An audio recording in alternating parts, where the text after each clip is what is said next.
Selamat datang di e-learning inovasi pelayanan publik. Ini adalah video pertama mengenai kebijakan inovasi pelayanan publik. Sebelum kita melanjutkan ke materi berikutnya, mari kita tonton bersama contoh video inovasi dari Kabupaten Teluk Bintuni di Provinsi Papua Barat.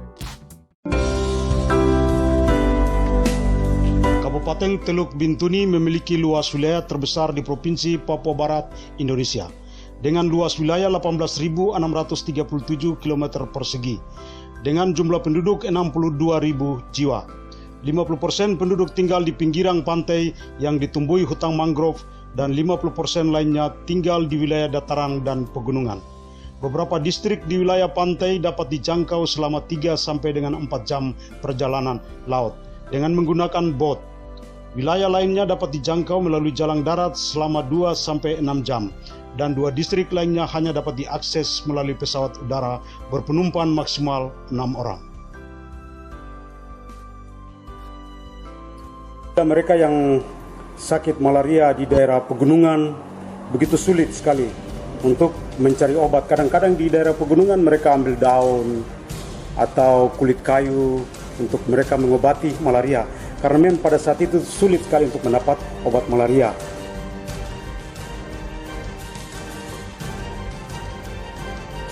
Begitu pula penduduk yang tinggal di daerah pesisir sama sulitnya untuk pergi berobat ke puskesmas, karena ada yang harus melewati sungai atau menyeberangi lautan. Contoh orang di kampung Manggarina, mereka kalau pergi ke puskesmas harus melewati laut.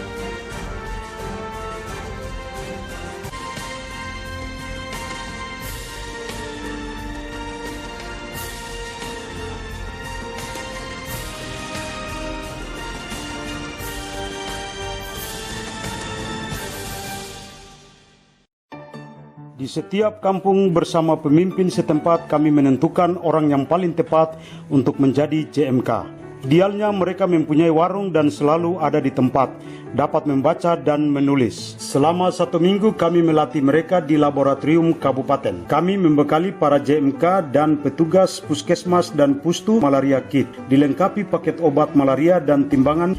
Dibuat juga poster untuk mempromosikan setiap JMK. Pesannya adalah bahwa masyarakat mendapat pengobatan yang sama di setiap tempat, baik di puskesmas, pustu maupun JMK. Selamat sore, bagaimana bisa saya bantu? Ada ibu, saya rasa panas dengan saya malaria, jadi saya bisa berobat di sini kah? Oh ya, silakan mas. Terima kasih. JMK Jubelina mencatat nama, umur dan alamat Paskalis pada formulir penemuan kasus yang akan dilaporkan kepada tim malaria kontrol kabupaten. Jubelina memeriksa 2 contoh darah Paskalis untuk diperiksa adakah parasit malarianya. 1 sampel darah untuk tes diagnostik cepat atau RDT yang dapat mendeteksi malaria falciparum. Sampel darah yang lain dibuat hapusan darah untuk diperiksa di laboratorium.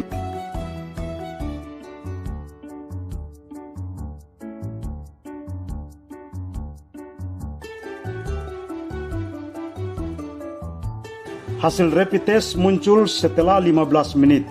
2 garis ini menunjukkan bahwa Paskalis positif terkena penyakit malaria falciparum.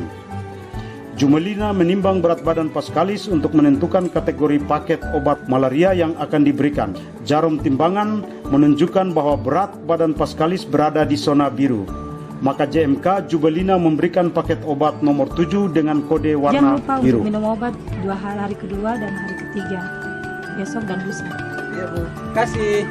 Program ini berdampak kepada kelompok yang paling rentan mendapat serangan malaria, yaitu ibu hamil, bayi, dan balita.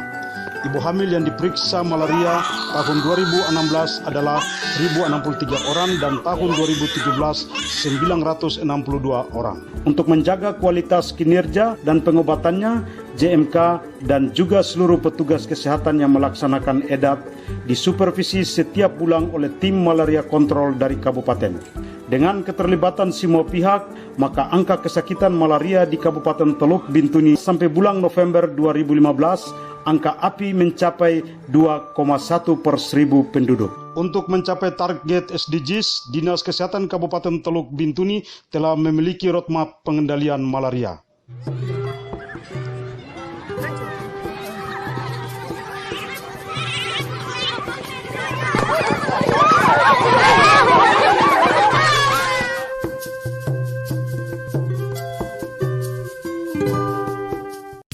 Setelah kita menonton video di atas, mari kita simak bersama-sama. Apa itu inovasi pelayanan publik? Menurut Peraturan Menteri Pendayagunaan Aparatur Negara dan Reformasi Birokrasi, Nomor 30 Tahun 2014 tentang Pedoman Inovasi Pelayanan Publik. Inovasi pelayanan publik adalah terobosan jenis pelayanan baik yang merupakan gagasan atau ide kreatif orisinal dan atau adaptasi atau modifikasi yang memberikan manfaat bagi masyarakat, baik secara langsung maupun tidak langsung. Kemudian, apa saja kriteria inovasi pelayanan publik? Kriteria inovasi pelayanan publik yang pertama adalah kebaruan atau novelty, yaitu adanya keunikan gagasan, pendekatan baru, atau modifikasi dari inovasi yang ada. Dari contoh video Teluk Bintuni, kita bisa mengetahui bahwa kebaruan yang dimaksud di sini adalah cara baru dari Kabupaten Teluk Bintuni untuk mengurangi angka kematian akibat malaria dengan menggunakan metode baru, yaitu pendekatan kepada masyarakat di mana pemilik warung menjadi agen atau juru malaria kampung yang diberikan bekal oleh Dinas Kesehatan Kabupaten Teluk Bintuni untuk dapat melakukan tes sederhana dan memberikan obat sesuai dengan kondisi pasien. Contohnya, apabila setelah ditimbang, berat badan pasien berada di warna merah, maka obat yang diberikan adalah obat dengan warna merah. Kriteria inovasi yang kedua adalah efektif atau capaian nyata dan solutif. Dapat kita lihat bahwa sebelum adanya inovasi sistem edat ini, akses masyarakat menuju fasilitas kesehatan atau puskesmas sangat sulit. Karena mereka harus melewati jalan yang tidak mudah, seperti sungai, kemudian melewati medan yang sulit. Semenjak adanya inovasi ini, maka pasien tidak perlu harus jauh-jauh menuju ke fasilitas kesehatan tersebut. Mereka cukup datang ke warung yang ada di sekitar mereka. Kriteria inovasi yang ketiga adalah bermanfaat atau membawa dampak. Dapat kita lihat, sejak inovasi ini dilakukan, angka kematian akibat malaria menurun. Bahkan sekarang sudah tidak ada lagi pasien yang meninggal disebabkan oleh malaria. Karena semuanya bisa ditangani secara cepat dan terjangkau. Kriteria selanjutnya adalah dapat ditransfer. Inovasi harus dapat direplikasi oleh unit sejenis atau diadaptasi dalam konteks lain. Inovasi sistem edat Teluk Bintuni dapat ditransfer atau direplikasi oleh instansi lain, khususnya di Provinsi Papua atau Papua Barat yang memang memiliki kondisi geografis yang hampir sama dengan Kabupaten Teluk Bintuni. Selain itu, sistem edat juga dapat direplikasi oleh wilayah lain yang merupakan daerah endemik malaria. Kriteria terakhir adalah berkelanjutan. Inovasi harus mendapatkan dukungan keberlanjutan, misalnya dukungan sarana prasarana, sumber daya manusia, regulasi dan sebagainya. Sebagai contoh, untuk inovasi sistem edat Kabupaten Teluk Bintuni, inovasi ini dapat berkelanjutan karena melibatkan masyarakat pemilik warung sebagai pelaksana inovasi. Inovasi pelayanan publik tidak hanya inovasi yang berkaitan dengan teknologi informasi. Inovasi itu tergantung apa yang menjadi masalah dan apa yang menjadi kebutuhan utama yang harus diselesaikan. Ternyata, inovasi sistem edat dari Kabupaten Teluk Bintuni berhasil menjadi top 25 pada kompetisi inovasi pelayanan publik tahun 2015. Selain itu, inovasi ini juga berhasil mengharumkan nama Indonesia di level internasional. Seperti yang ada di video ini. The winners one by category and region group to receive their awards. We will start with category 1. إذن سنبدأ بالفئة الأولى وهي فئة تمكين الفئات الأكثر فقرا وهشاشة من الوصول إلى الخدمات من خلال شراكات كاملة. سنبدأ بمنطقة آسيا والباسيفيك. For Asia and the Pacific, the winner is Dinas Kesehatan Kabupaten Teluk Bintumi by District Health Office of Indonesia. I invite the delegation from Indonesia to receive the award.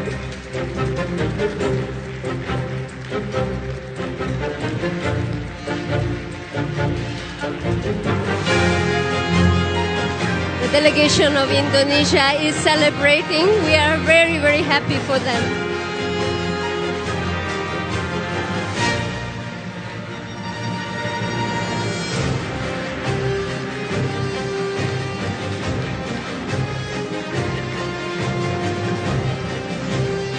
The initiative reducing malaria causes through early diagnosis and treatment is aimed at tackling malaria in a remote areas through early diagnosis and holistic treatment system.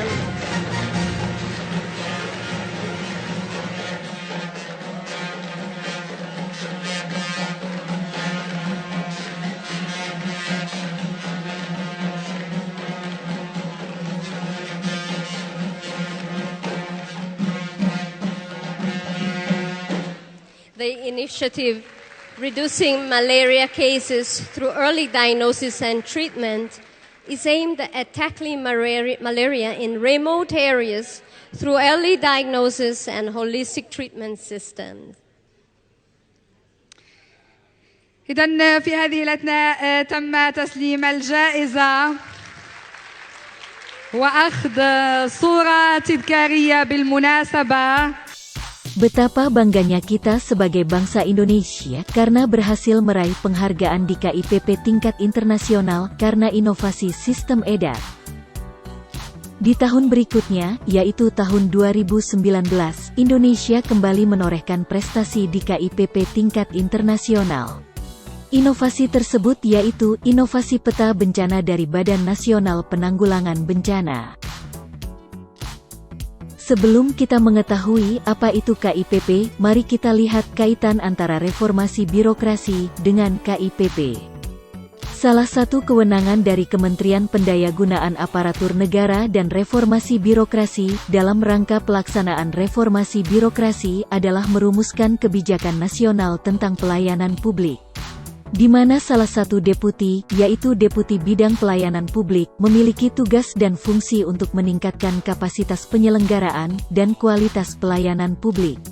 Hal tersebut dilakukan melalui beberapa program kerja, salah satunya adalah inovasi pelayanan publik. Terdapat 3 strategi pembinaan inovasi pelayanan publik, yaitu: pertama, penciptaan inovasi melalui gerakan One Agency One Innovation, atau satu instansi, satu inovasi. Pemerintah melaksanakan KIPP sebagai salah satu bentuk strategi untuk menciptakan atau membentuk inovasi. Strategi kedua adalah pengembangan melalui replikasi inovasi pelayanan publik.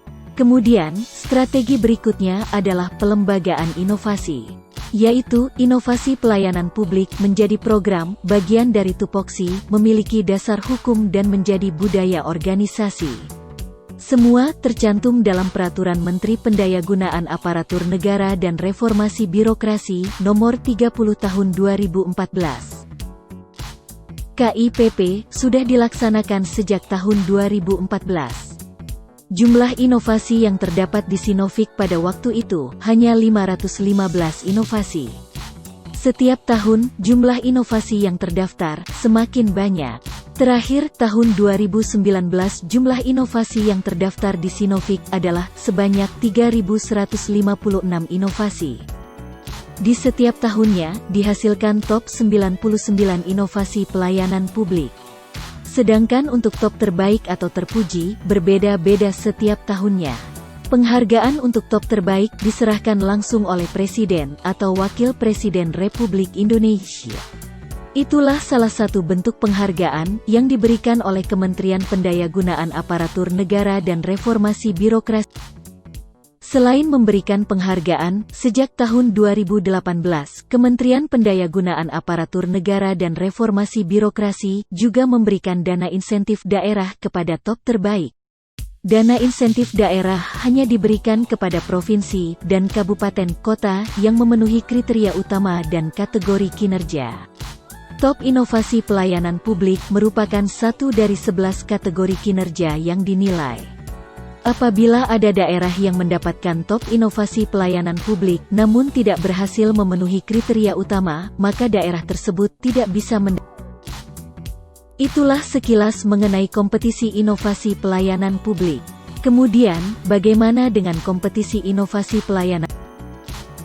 Penyelenggaraan KIPP tahun 2020 mengacu kepada dua dasar hukum, yaitu Peraturan Menteri Pendayagunaan Aparatur Negara dan Reformasi Birokrasi Nomor 5 Tahun 2019 tentang KIPP di lingkungan Kementerian Lembaga, Pemerintah Daerah, BUMN, dan BUMD. Serta Keputusan Menteri Pendayagunaan Aparatur Negara dan Reformasi Birokrasi Nomor 44 Tahun 2020 tentang petunjuk pelaksanaan KIPP di lingkungan Kementerian Lembaga, Pemerintah Daerah, BUMN dan BUMD tahun 2020. Tema KIPP tahun 2020 adalah transfer pengetahuan untuk percepatan inovasi pelayanan publik. Dalam rangka mendukung terwujudnya tujuan pembangunan berkelanjutan dan Indonesia maju. Di tahun ini, kami menekankan pada transfer pengetahuan atau replikasi inovasi pelayanan publik. Tingkat replikasi inovasi pelayanan publik di Indonesia masih rendah, karena sebagian besar instansi masih menggunakan pendekatan voluntari atau sesuai kebutuhan masing-masing instansi. Alasan kedua, kecenderungan pimpinan instansi untuk menghasilkan sesuatu yang berbeda.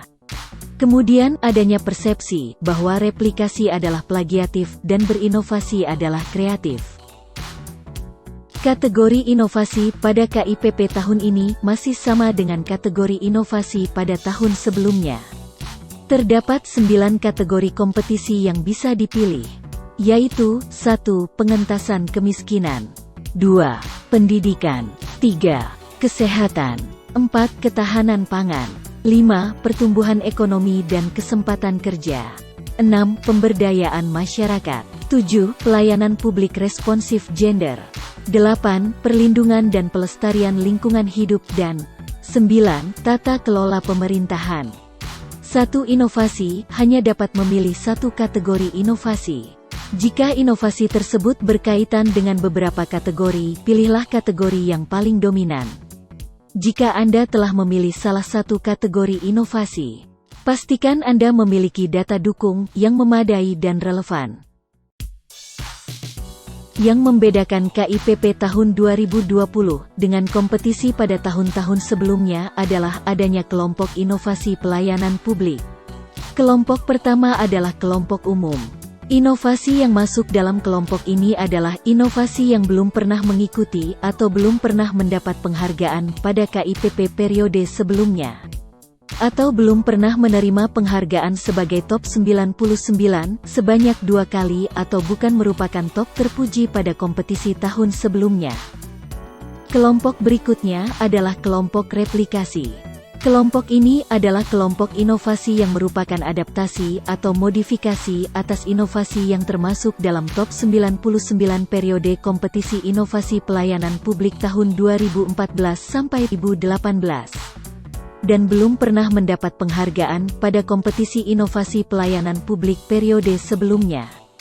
Kelompok terakhir adalah kelompok khusus, yaitu inovasi yang masuk sebagai top terpuji pada tahun 2014.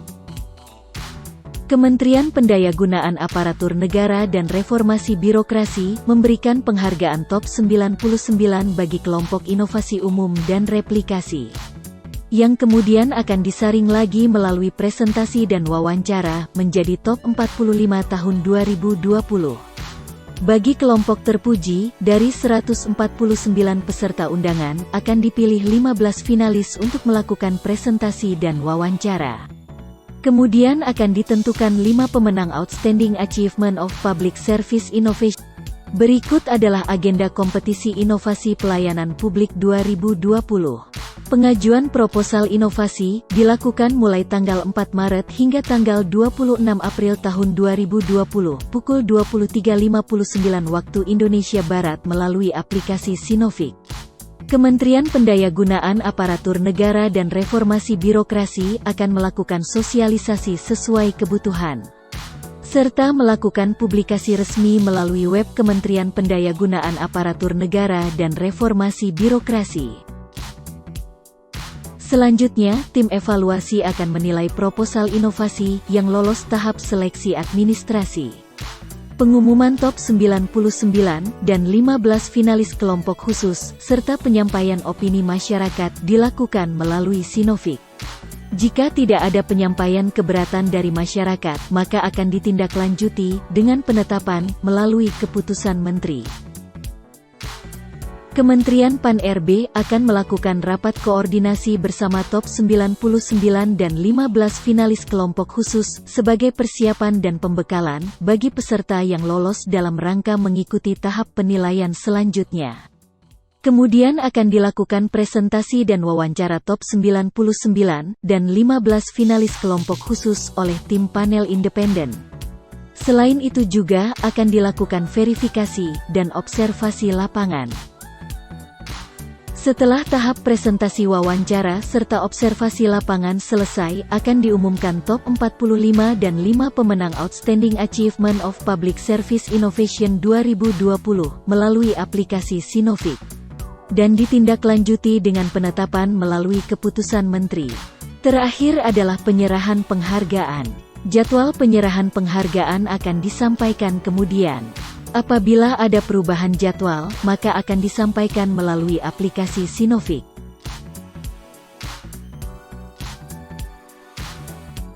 Demikian penyampaian mengenai kebijakan inovasi dan kompetisi inovasi pelayanan publik tahun 2020. Jangan lupa untuk melihat video e-learning lainnya, khususnya tentang penulisan proposal kompetisi inovasi pelayanan publik tahun 2020 dan